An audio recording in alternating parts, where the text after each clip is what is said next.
Good day.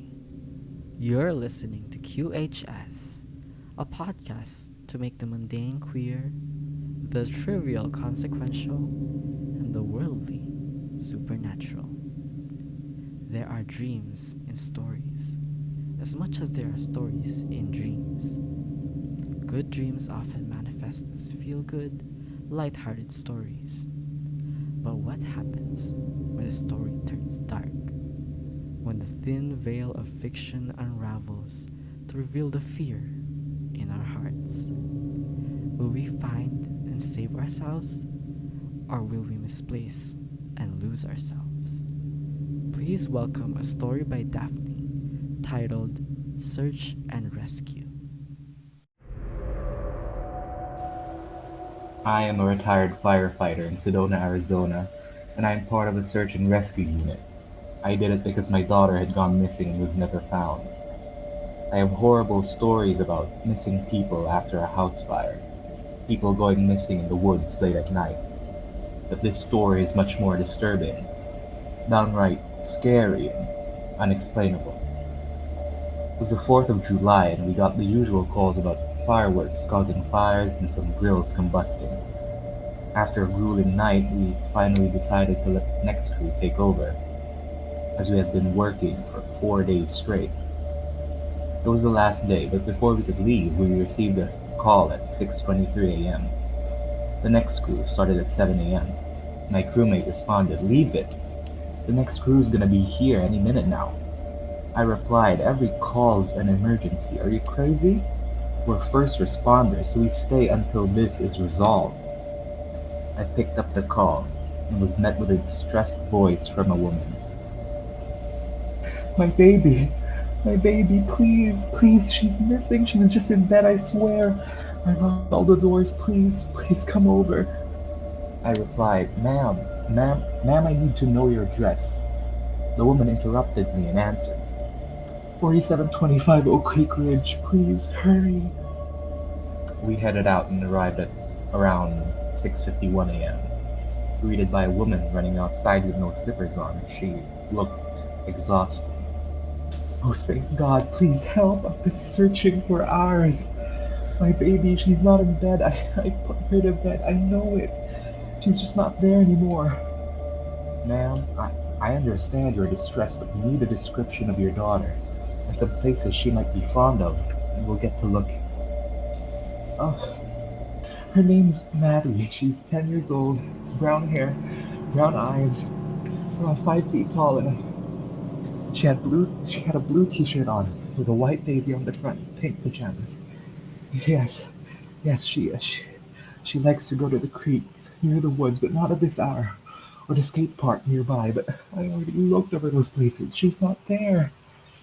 And I called my mom, but she lives an hour away." "You looked with anyone? Your husband, maybe?" We're separated. Please just find my baby." "All right, we'll get to looking. By the way, do you have any shirts, blankets, or clothing that may have your daughter's scent on them?" My crew separated into 3 groups. I took 5 people with me to search the woods, and I sent 2 to check the skate park, and 3 stayed near the house in case she was just hiding nearby. It was early in the morning, so searching was relatively easier. Plus, we had canines with us. They would alert us even if they got the faintest scent. The woods were calm, and we were about 2 miles in when the canines alerted us, but in 2 completely different directions. We split our group of 5 into 2 and 3. I was in the group of 2. We started to get a pretty decent distance between the 2 groups until we couldn't see or hear each other anymore. We'd been looking for 30 minutes when my crewmates struck up a conversation. "Hey, sorry about the whole leaving the call to the next crew thing earlier. It's just, I was so tired. And my girlfriend really wanted to spend the whole day with me, and I do too. "I know, but we don't have the luxury of just leaving behind an emergency or family." My crewmate didn't respond. "So, what do you say to the missus once you get home late?" Uh, he'd probably kill me before I get to say anything." Didn't get to respond because her canine started frantically barking and alerting us. She started pulling on her leash, dragging us toward the creek that ran through the forest. What you got, girl? She barked near the creek, so we went looking. A solid 20 minutes later we found yellow slippers, covered in mud, and a little bit of a brown smear, which I was certain was oxidized blood. We started calling out her name frantically. Maddie! Maddie! Maddie! My canine barked frantically and pulled me toward a clearing. Then I heard it. Faint scratching, like someone was scratching the trees. And then I saw her. Blue t-shirt, pink pajamas, no slippers, mud all over her feet, wounds on her shins. She was sitting down, curled up into a ball. I reached for my radio to inform the other group that we had found her. Hey, hey! We found her! Send for a paramedic, I think she's injured. The radio was garbled and staticky. I tried again and again. I ordered my crewmate to use his, but no luck. Our radios weren't working. Maybe we were too far apart. I turned my attention to Maddie and started to approach her. Hey, hey, it's okay. It's okay, we're here to help. I told my crewmate to try contacting our team again. No luck. Can you stand up, Maddie? She answered with a weak no. My crewmate bandaged her up and gave her a thermal blanket since it was a little cold. How'd you get so banged up, kid? You okay? Maddie didn't answer. I carried her. She almost weighed nothing, but she looked healthy, a normal weight. As we made our way back, I asked her some questions. What happened, Maddie? She didn't answer. Well, your mom's pretty worried. I think she'll be relieved that we found you. And you'll be relieved because she's probably making a big breakfast for you right now. She won't have to worry anymore. What? Well, yeah, because we found you. We didn't talk for almost 10 minutes, then Maddie asked a question. How come you found me but didn't find her? Who? Your daughter. I stopped dead in my tracks. My crewmate looked at me wide-eyed. She was cold. She didn't get a blanket like me. My crewmate and I were disturbed, to say the least. We didn't say anything about my daughter. We didn't even mention her. We fell silent. Tears welled up in my eyes as we kept walking. Then the radio beeped. Cap, we got her. We got Maddie. What are you on? We have her. What do you mean? We have her right here. Blue shirt, pink pajamas, brown hair, and yellow slippers. She's fine. She's right here. A little shaken up, but otherwise intact. Hello? The radio went to static. We looked at each other, pale, and I set Maddie down, like who I thought was Maddie.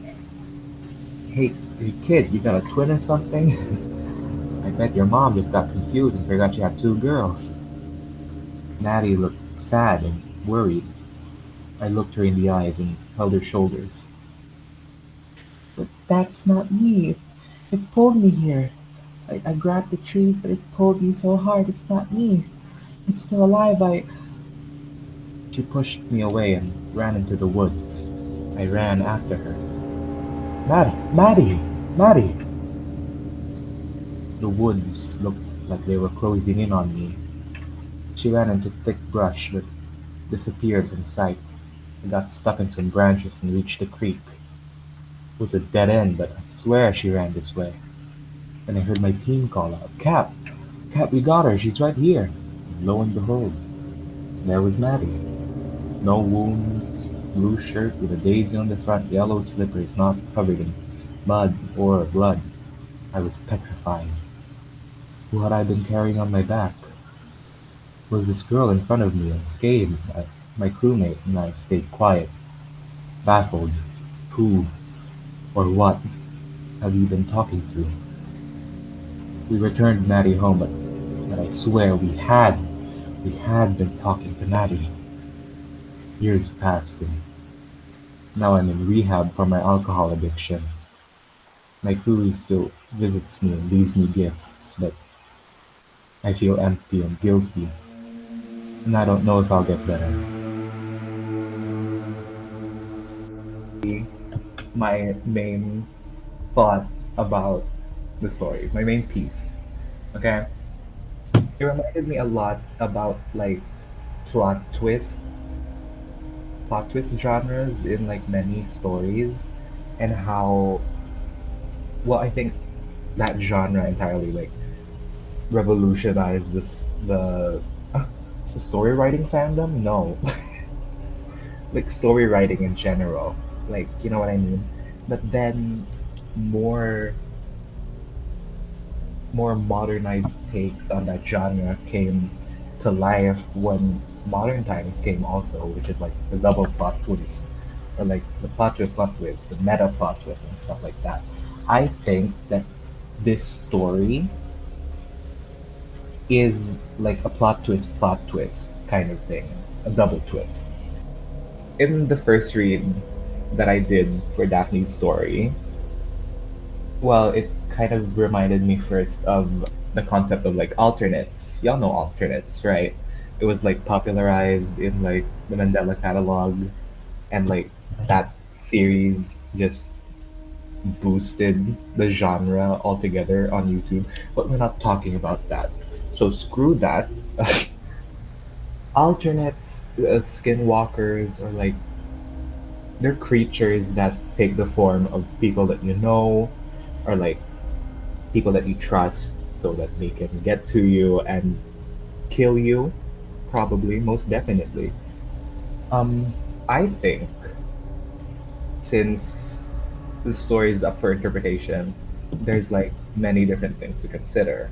Of course, being a scholar, being a scholar, you know, like looking for variables. Ooh. So like firstly, there's there's Daphne's interpretation, which I heavily uh, consider, which is that Maddie Replaced. Maddie was replaced. Absolutely. That alone is like crazy, right? But it also kind of touches on the topic of the afterlife. Like she knows like things that she shouldn't. Mm-hmm. Yeah. Okay. Okay. Love that. Love that for you. How does that even happen? Like, how does she know that? Yeah. How does she know that? I feel like it's because when we die, like we tap into something like beyond ourselves. Or maybe she communicated with the dead daughter. We don't know. Mm-hmm. She's trying to reach out. But like even then, like the concept of having someone that you know being like replaced secretly and you have absolutely no idea of it. And We're actually they're identical. Like you mhm. can't tell a difference at all. Or you Sometimes, oh my God, I remember now. I have like memories of me as a child. Like, uh, there was this one time my mom and I went to a little, it was like my great grandmother's area at the time. And basically, I was so scared that she would be kidnapped, kidnapped by like the local mythological creatures. creatures of the Philippine mythology, and she would be replaced. And I was like so scared. Whenever I get with my mom, I would ask her questions that we would just know with ourselves. You know what I mean? Like, Yeah. To make sure that they're still them. it was like so scary actually. Just like to think that someone that you knew, well, quote unquote knew, is actually not them at all. I don't know. It's just, ugh, it's like grimy to me, you know, and just it really emphasizes the concept of like trust. You know, if you try to if you try to be philosophical about it and try to apply it in real life, and like, which people do you think are like fake or stuff like that? And like, in life, really, you have to grow up to really think about how you trust people and how you depend on them and how they depend on you and stuff like that, you know? So like, you know, me with the filler words, I hate that. Steering away from the philosophical stuff, like, what do Mm-hmm. y'all think about like the time and the place that the story like happened in? The time was like morning. It wasn't Mm-hmm. like the dark, like stereotypical horror setting wherein they're in a dark forest and something jump scares them. There was no jump scare. Do you think that it was scarier than if it was set in like a stereotypical horror story way? I feel like because it's unique. Oh. Who did that? I feel like that's what's unique about this story. It's Mm-hmm. set in plain daylight, like morning. I totally get how it's like queer. Oh, it's different because like in most search and rescue stories that you like typically hear of or It's like encounter midnight. on TikTok, There's no yeah, light wherever. it's like midnight. There's wildlife around. There's like creepy things, creepy sounds around, and like when you look at the story with no context that it's a horror story, it kind of works. It really works that like it's a new day. It's a new dawn. It's a new day. It's a new life. I'm kidding. It's a new dawn. Sorry, I had to do it. I had to do it. Like it's a new day. It's a beautiful sunrise out in the forest, and they found Maddie. Oh wow, how joyful, right? And then we get to the twist, and it's a really great setting. And where was it set? In Sedona, Arizona. Arizona. Abs- It rhymes. Absolutely. That's my piece. So, Jed, what do you have to say? Give us your two crumbs, queen. So at first, when I was listening, I didn't really think it was set in the morning. I only found Oh, that out later, cause like, um, I guess it's kind of the moments leading up to the big reveal and the pacing of the story that made me think, oh, it's probably set in midnight, because of the way it was written, I guess. But then now that I see it, now that I know that it was set in the morning, er, well, it doesn't really change that much right. for me at least, because for me there's like, well, morning and midnight horror stories are kind of like the same kind of scary when you put them in words, like, but when you feel them, it's different, like when you're in the setting or like when you're immersed in the setting like a movie, it's very different. For me, I think morning horror stories are kind of like, it's, how do you say this, it's like a delicate kind of feeling of being scared, and at night you're like, all your senses are fired up, you have Yeah, it's heightened. adrenaline, and you can feel everything, you can feel yourself, and that's what's scary for me when it's at night, is that you know you're scared and you know everything's scary. But in the morning, you're like, you know you're calm, but something could be scary, but you're still calm, if you get what I mean.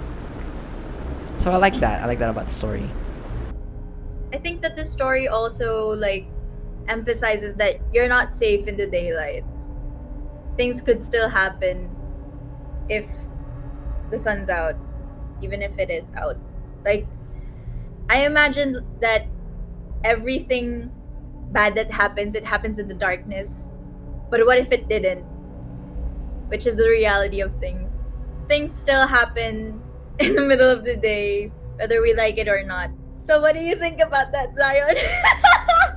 Okay, I was actually gonna start like a little question thingy for y'all. Okay, first off, wait, okay. I actually didn't get to share my second thing about the story earlier. Shark Queen. There's a possibility of Maddie being replaced, right? What if? Okay, that's. Okay, just hear me out. Hear me out with this theory. What if Maddie was actually a demon child and the mother was actually a demon too, and they were just skinwalkers all along? Like, like the whole family. Thing is, the Skinwalker, they're not themselves. The whole family. Hmm. What if everyone? I'm kidding. So like, what were they carrying then? It was the soul of the Skinwalker. It was just a lot of them. It was a lot of them. Like, They were trying to trap. They were trying to trap the firefighters. bail, bail, abandoned ship. Abort this conversation. Okay. Uh, what I was gonna ask, what would you do if you do find out it's someone that you know, like, was replaced? Me personally, I think I would kill them. Is that wrong? Is that wrong to say? No, it's Will we not leave wrong. that in? I love the philosophical questioning right now. It's amazing. No, it's I don't not. think it's I wrong. don't. I don't intend it to be like philosophical. Like actually, if you find out that your mom is Was not actually your like mom.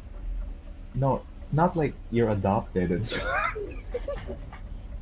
Your like mom is not. your mom is actually like a chupacabra from the woods, what would you do? I would shoot my mom. But honestly, I get you, cause like, that's not my mother. You ain't my Mhm. mother. I feel like I'm going crazy. Are we gonna leave the laughing parts in? Oh my god, that would be so fun. But anyways, Jed, what would you do? Actually. Honestly, I my feel like that's answer valid. is going to depend on what they're doing. Because if they affect the world negatively, I think I'd kill them. But like, if they're not harming anyone, then okay. But personally, I think I would keep my distance from them, especially if they're my loved one. I think that's scary. Really? I feel like it's valid to kill them. Cause like, what did you do with my previous mother? Hmm. Hmm. And it would actually amp up that adrenaline more when they're trying to hurt you, you know? Like, anyways, next question. Say that you were replaced, and now you're in an afterlife, and now you're little ghost, little soul Would you get to that's watch like the one who now replaced you live out their lives? live out your life. Oh my, Ooh. yeah. Okay, like say that you're spectating someone that replaced you. What? This is a kooky and quirky question. What quality of yours would you judge the most? Like something that actually tells about you. Like it's actually you. And no, you're not allowed to say queer. Kidding. I think, what would I be? I don't know. What about you, Daphne? I'd probably judge them on their cooking. If I can't cook, that ain't Oh, me. If I absolutely. can't slay another day, that's not me. Hmm. Me, honestly, oh my god.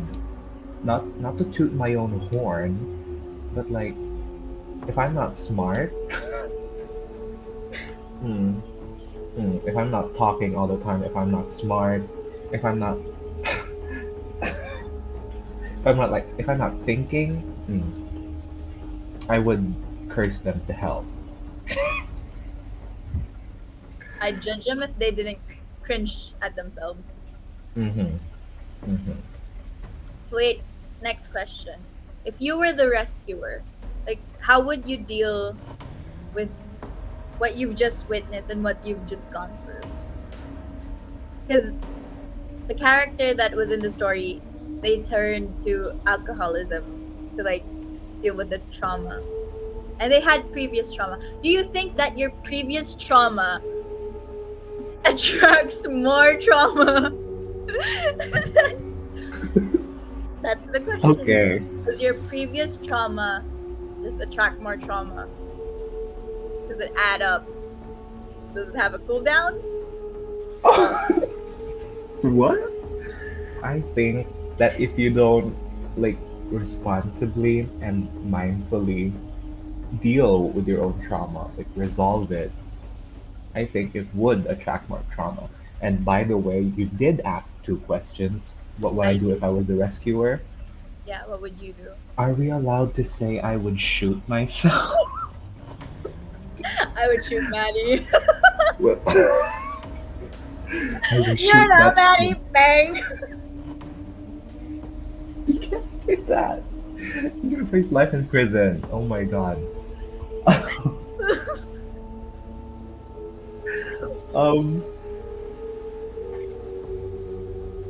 Would if you like I would you warn the mom in that case? no, realistically, You if you I was couldn't say that. Like what? what? If I was in that situation, humor aside, I feel honestly, I would be like, okay, I'm losing my I will swear, I'm Oh, losing, I'm losing my I'm losing my brain. I need to mind. sleep. Yeah, like I think I'm a person that's like prone. Well, all of us are prone to mistakes, but sometimes it's just like being a clumsy person. Insert that TikTok of that 30-year-old woman acting clumsy on TikTok. Anyways, sometimes you overlook things and you just don't want to you just don't want to look stupid. That's why you take it all back. That's what I would do, honestly. If You would I, you would pretend that it didn't happen, or you would yeah, like say it was an honest mistake to yourself. if I saw some kooky dooky stuff out on the woods, I would not question it. I would go back home quickly and pray to God. That's your comfort. That's what you would do. Wait, but we have that crewmate, right? We have that crewmate that Yeah, not he saw it too. Like he interacted with it. He interacted with something that was weird. Like okay. you have an ally, an alibi. You have a witness to what you just experienced. You can't just brush it off as like, oh, it didn't happen because it happened to somebody else. What are you gonna do? Invalidate Brad's feelings? What if he starts losing his mind? You're just gonna say, Brad, it didn't happen. You invalidate Brad's feelings. I would exactly do that.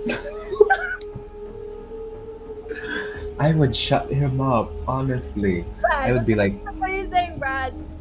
no, it didn't happen. We just saw something. You carried her on your back. You blah blah blah blah. No.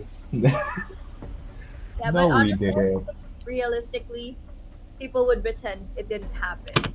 Because if they Mm-hmm. did acknowledge it happened, it's real. It's something Yeah. that could hurt you, something that could happen to you.